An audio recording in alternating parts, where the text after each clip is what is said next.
welcome to the first edition of Mastering the Art of French Cuisine While Cooking for a French Family. I have my assistant here, Frog. Let's see if he'll turn into a prince. Oh, still a candle. Oh well. Well, we'll talk to you later. You're kind of getting out of here.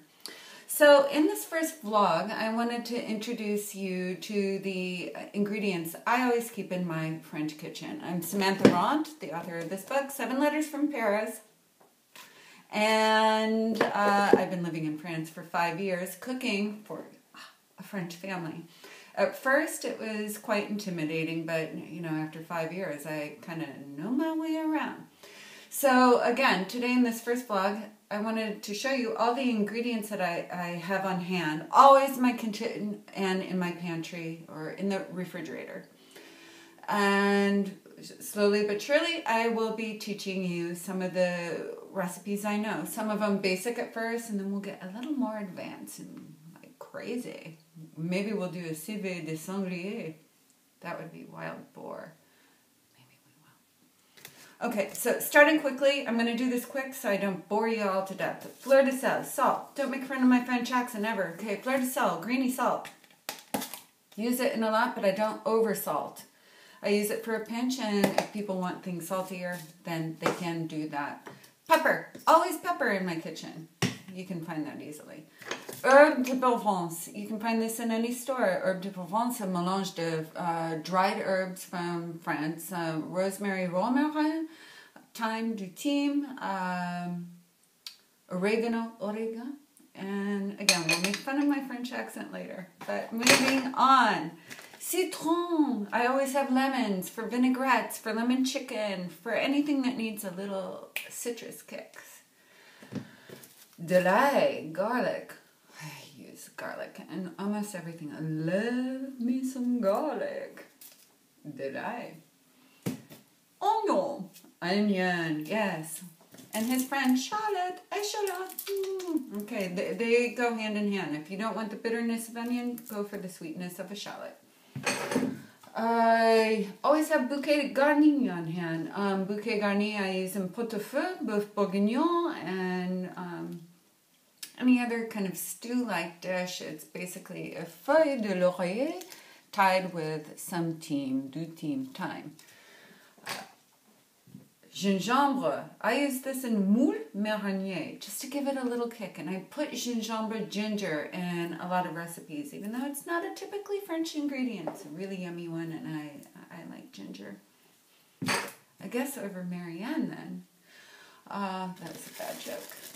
I keep dried herbs on hand, fresh ones. These came from my friend's garden, and this is rosemary, romarin.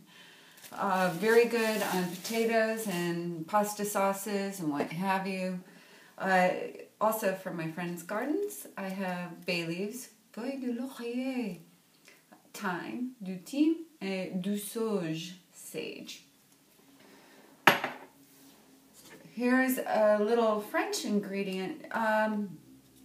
If you can't find creme fraiche, just think of it as sour cream's grown-up sister. And voila, you can substitute with sour cream. Creme fraiche, always in my frigo. Lardons, these are little pieces of salted pork. If you can't find lardons, you can substitute with bacon. If you're a vegetarian, substitute with soy bacon bits. It will make your quiches and sauces, if they call for it like a carbonara, so much better. So, lardons. Keep 2 kinds of mustards, always. Dijon mustard and a grainy mustard.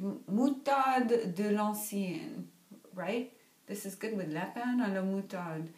And I don't mean to gross you out, but it's kind of good. And the kids like it, and good for vinaigrettes, anything else. Moving on. Now, there are a lot of Middle Eastern and Algerian influences here. So we do couscouses and tagines, and I'll get into that later. But this ingredient, it's called harissa. Notice the H, but the French don't pronounce H's, which makes sense because who would order a hors d'oeuvre? And when you want an hors d'oeuvre. Anyway, always in my kitchen for the tagines and couscouses. Always a good olive oil and olives. Now, for the lazy times when I don't want to cook like a big fancy meal, yeah, I could make my own pie crust, but why bother when they're already made? So here we have a pat, and you can use, they have two kinds. This one's brisé, and this is good for the quiches. And finally, I always have fresh fruits and vegetables, like these beautiful tomatoes that are from my garden. Here we have a tomate noir, tomate vert, and lots of other pretty tomatoes. I always have zucchini and aubergine, eggplant in the kitchen, in the fridge, frigo. So basically that's it for most of the standard ingredients that I keep. And as I continue, I will be introducing you to some French meals. And I hope you enjoy them. So that was the first edition of the wooden spoon. And here I am channeling my inner Julia Child. And we can make fun of that later too, along with the French accent. Thank you very much for joining me today. À votre santé, and I look forward to seeing you again in my next vlog. Crazy. Okay, ciao.